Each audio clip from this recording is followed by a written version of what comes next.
Olá, meu nome é João Victor Halili, eu sou graduando de Direito na Unirio e bolsista de Iniciação Científica da Unirio, integrante do grupo de pesquisa Poder e Território, sob a orientação do professor Eduardo Domingues, do Departamento de Direito Positivo, Centro de Ciências Políticas e Jurídicas da Universidade Federal do Estado do Rio de Janeiro. Bem, a ocupação do solo no estado do Rio de Janeiro ocorreu de forma desordenada, o que acabou causando prejuízos para determinados setores da sociedade e causando consequências até os dias atuais. Por isso, faz-se muito importante esse movimento de gestão democrática da cidade e um controle no desenvolvimento urbano de forma integrada, a partir de uma visão ampla que beneficie a população como um todo.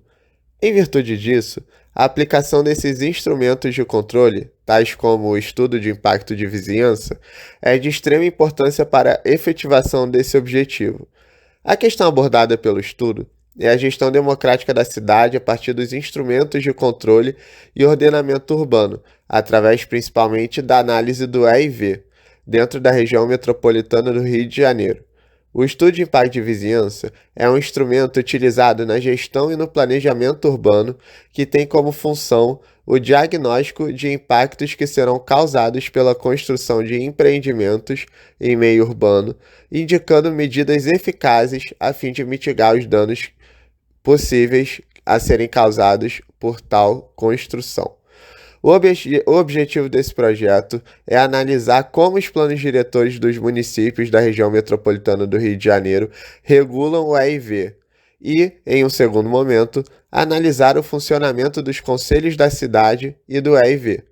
Busca-se também averiguar a efetiva aplicação de tal instrumento, ou seja, como ocorre a real aplicação desse instrumento dentro de cada cidade que compõe essa região metropolitana. Além dos planos diretores municipais, serão analisados ainda os estatutos da metrópole e da cidade e as leis complementares de cada município sobre o referido estudo. Como metodologia para a pesquisa, fez-se a revisão bibliográfica sobre o tema e a análise do plano metropolitano, bem como o levantamento de cada plano diretor dos municípios da região metropolitana do Rio de Janeiro e a análise deles em relação ao EIV e ao Conselho da Cidade. Após essa etapa, foi realizada a análise do Estatuto da Metrópole e do Estatuto da Cidade, bem como de cada lei municipal encontrada.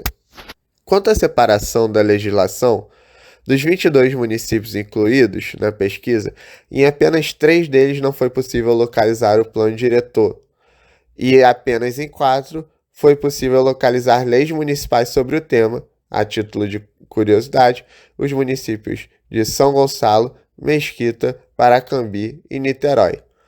Foi feita uma classificação dos municípios, na qual eles eram enquadrados em 3 categorias em relação à abordagem deles sobre o EIV.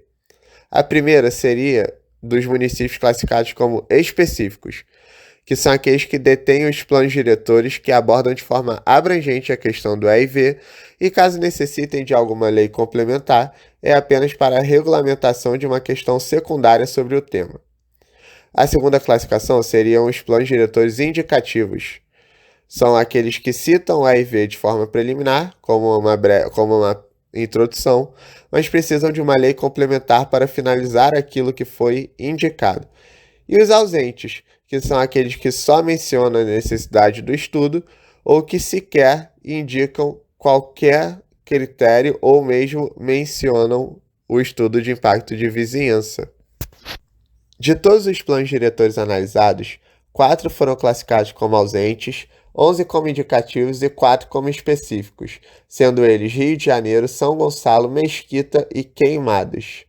No Estatuto da Cidade, a primeira previsão do estudo de impacto de vizinhança está no capítulo que lista os instrumentos gerais de políticas urbanas. A previsão seguinte sobre o EIV dispõe que o estudo de impacto de vizinhança é um instrumento essencial e indispensável para a aprovação de operação urbana consorciada, ou seja, para a aprovação de um conjunto de ações a serem tomadas, coordenadas pelo poder público, com auxílio de moradores, usuários, proprietários e investidores particulares, tendo como finalidade proporcionar em uma determinada área transformações urbanísticas de melhorias. Outro ponto a ser destacado é o fato de haver previsão para que as leis municipais definam quais empreendimentos e atividades que serão submetidas a esse estudo prévio, bem como certos critérios a serem adotados pelo estudo, além do disposto que diz que todos os estudos realizados devem ser públicos. Já em uma análise específica dos municípios, pode-se tirar como dois exemplos extremamente positivos os municípios de São Gonçalo e de Niterói, cada um com sua especificidade. O primeiro já trouxe uma abordagem ampla desde o seu plano diretor, que foi complementado por uma lei que levou o tratamento do EIV quase que nos detalhes.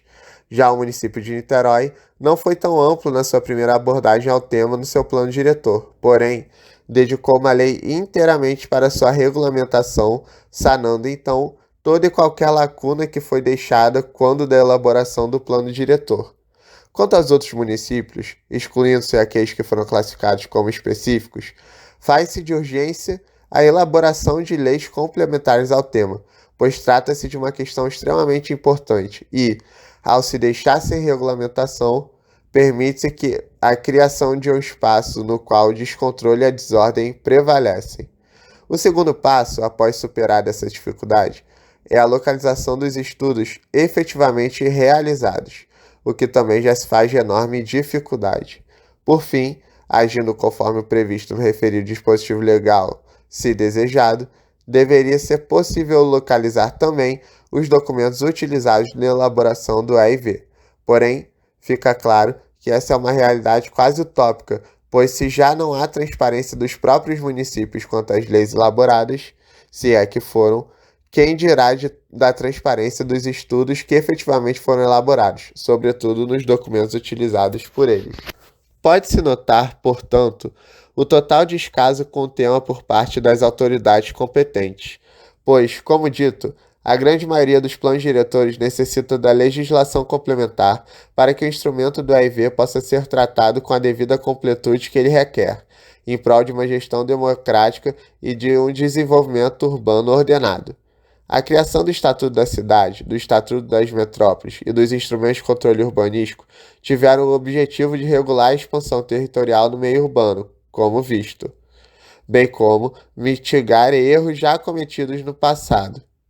Porém, a falta de transparência e de empenho das autoridades dificulta ainda mais o avanço dessas ideias, que têm o potencial de provocar uma efetiva mudança no ordenamento territorial da região metropolitana do Rio de Janeiro. Os municípios analisados apresentam pequena produção legislativa, visto que a enorme maioria não produziu legislação municipal a fim de completar o plano diretor. Porém, aqueles que o fizeram conseguirão alcançar o objetivo, completando a abordagem ao tema trazida no plano diretor, quando preciso, ou até mesmo quando o plano diretor já era específico, trazendo regulamentações ainda mais minuciosas. Como visto, dois excelentes exemplos a serem citados são os dos municípios de São Gonçalo e Niterói. Muito obrigado pela oportunidade.